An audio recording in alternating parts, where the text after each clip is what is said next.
एक माँ अपनी बच्ची को अपने हाथ से अच्छे से उसको नहला के और प्रेस किया हुआ कपड़ा अपने बॉक्स से निकाल के उस बच्ची को अच्छे से सजा के बोली कि हाँ बेटा घर पे रहना, मैं आ रही हूँ राशन लेके। दरअसल गांव में होता है ना कि जो राशन की दुकान पे जाते हैं तो 1-2 घंटे 3 घंटे लग जाता है। तो वैसे ही वो माँ अपने बच्चे को नहला धुला की, छोटी सी बच्ची थी और वो बच्ची लगभग 7-8 साल की थी। उसकी मम्मी ने उसे नहलाकर उसको आराम से घर पे छोड़ के गई कि मैं राशन लेके आती हूँ। अब वो राशन लेने गई। राशन ले आने में वही जो गांव का माहौल था, वही मैंने बताया आपको कि 1-2 घंटे 3 घंटे लग जाते हैं। तो और फिर वो 2 घंटे बाद आई। जब वो घर पे आई तो उसकी बेटी घर पे नहीं थी। दरअसल वो सोची कि हाँ यहीं अड़ोस पड़ोस में अपने बच्चों की उम्र, जो भी छोटे बच्चों की उम्र होती है, अपनी उम्र के साथ खेलती है हमेशा, तो वहीं खेल रही होगी। तो वो फिर कुछ देर सोची, कुछ देर में आ जाएगी। तो आधे घंटे बीत गए। फिर उसकी माँ बाहर गई और जो भी छोटे छोटे बच्चे थे उनके साथ खेलने वाले, उन लोगों से पूछी कि हाँ मेरी बेटी आई थी। तो वो बोले बच्चे कि नहीं आंटी वो नहीं आई थी, पता नहीं, मैं देखी ही नहीं। फिर उसके बाद जो भी पड़ोसी के घर जाती थी उन पड़ोसियों से पूछा उसकी माँ ने कि मेरी बेटी यहाँ आई थी, कोई भी उस बेटी को देखा ही नहीं। सबने बोला कि हम आपकी बेटी को आज देखे ही नहीं है, यहाँ खेलने नहीं आई। अब माँ तो माँ होती है, उसका दिल अब जोर जोर से धड़कने लगा। वो बेचैन होने लगी, आखिर मेरी बेटी गई तो गई कहाँ।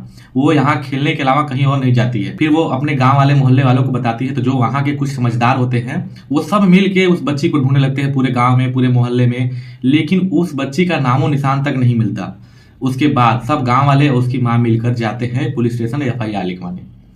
FIR लिखवाते हैं, तब वहां पुलिस अपनी शक्ति दिखाती है और उस बच्ची का रेस्क्यू करने के लिए ऑपरेशन चालू करती है, मतलब ढूंढने लगती है चारों टीम। तो फिर जो भी उस बच्ची के घर से दोनों साइड जो रास्ते होते हैं, उधर से जो भी CCTV कैमरे लगे थे जितने मोहल्ले में, उस सबको कैमरा चेक करवाने लगती है पुलिस। तो उस कैमरे में देखा गया कि उस बच्ची के चाचा, हाँ उसी बच्ची के चाचा उसको लेके रास्ते में जा रहे थे। तो फटाफट से उस बच्ची के चाचा को गिरफ्तार किया गया। फिर पुलिस सख्ती लगाई तो वो बोला कि हाँ मैं नहीं जानता हूँ, मेरे साथ नहीं गई। लेकिन फिर पुलिस ने सबूत दिखाया कि देखो तुम कैमरे में लेके जा रहे थे। तो वो फिर डर गया और पुलिस के मार और डंडों से वो बचने के लिए फिर सारा सच बता दिया। फिर पुलिस को लेके गया वहां जहां वो बच्ची थी, एक सुनसान जगह, जंगल में, थोड़ा मतलब खाली जगह था खेतों के टाइप का, वहां पे लेके गई। वहां पे उस बच्ची को देखकर उसकी माँ और पुलिस एकदम सहम गई, रूह कांप गई। वो बच्ची ऐसे ही बेहोश पड़ी थी और बेचारी खून से लथपथ थी, पैरों से खून और पेट पे हर जगह उसको घाव के निशान थे। फिर फटाफट पुलिस ने उसे हॉस्पिटल भेजा और वहां पे उस बच्ची का इलाज चलने लगा। और यहाँ पुलिस ने इसको गिरफ्तार करके थाने ले जाके इसके पूछताछ जारी की। पहले बात तो ये पूरा बता नहीं रहा था। फिर डॉक्टर का रिपोर्ट आया।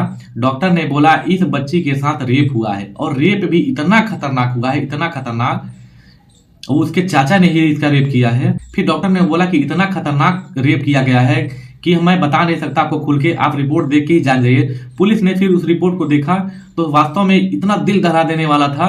जब डॉक्टर के इस रिपोर्ट के बारे में गांव वालों को पता चला तो गांव वाले उस चाचा को मारने के लिए उतारू हो गए, लेकिन पुलिस ने उसे अपने कस्टडी में ही रखा।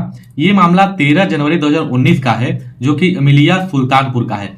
अब जाके इस मामला का कोर्ट ने फैसला किया है, उस चाचा को फांसी की सजा सुनाई है। आखिर इतनी दरिंदगी होने के बाद कोर्ट किस चीज का इंतजार कर रहा था इतने दिन? इतनी दरिंदगी का सजा इतना टाइम बाद क्यों मिला?